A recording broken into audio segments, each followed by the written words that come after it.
காலையில் செம்ம பசி. வீட்டில் என்ன இருக்குன்னு பார்த்தா பிரெட்டும் முட்டையும் மட்டும்தான் இருந்துச்சு. சரி அதை வச்சு என்ன பண்ணலான்னு பார்க்கும்போது தான் இந்த ஐடியா தோணுச்சு.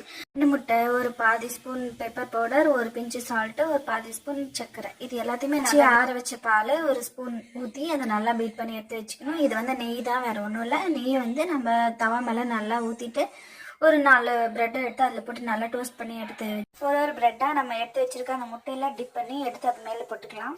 அது மேலே 1 ஸ்பூன் முட்டையும் எடுத்து ஊற்றி 2 பக்கமும் திருப்பி போட்டு எடுத்து வச்சுக்கலாம். இது ரெடி ஆயிடுச்சு. இது ஃபர்ஸ்ட் மெத்தட். செகண்ட் மெத்தட்னு பார்த்தீங்கன்னா ஸ்ட்ரைட்டாகவே நம்ம தவால ஒரு முட்டையை உடச்சி இந்த மாதிரி ஊற்றி நல்லா ஸ்ப்ரெட் பண்ணிவிட்டு அது மேலே 2 ப்ரெட்டை போட்டு தேவைன்னா கொஞ்சமாக சால்ட் போட்டுக்கோங்க. அந்த ஆம்லேட் வந்து அந்த பிரெட் மேலே போட்டு 2 பக்கமும் நல்லா டோஸ்ட் பண்ணி எடுத்து வச்சுக்கலாம். இது வந்து தேர்ட் ஸ்டெப் எப்படின்னு பார்த்தீங்கன்னா வெறும் பிரெட் தான், முட்டையே கிடையாது. வெறும் பிரெட்டை மட்டும் நெய்யால் போட்டு டோஸ்ட் பண்ணி எடுத்து வச்சு சாப்பிட வேண்டியது. கல்யாணத்துக்கு இப்போ சாப்பிட வேண்டியதான். இப்போ வந்து இது அப்படியே சாப்பிடலாம், இல்லை ஜாம் தொட்டும் சாப்பிடலாம். நானும் வந்து டொமேட்டோ சாஸ் வச்சு சாப்பிட்டு பார்த்தா சூப்பராக இருந்துச்சு. உங்களுக்கு பிடிக்கும்னு நினைக்கிறேன். ட்ரை பண்ணி பாருங்க.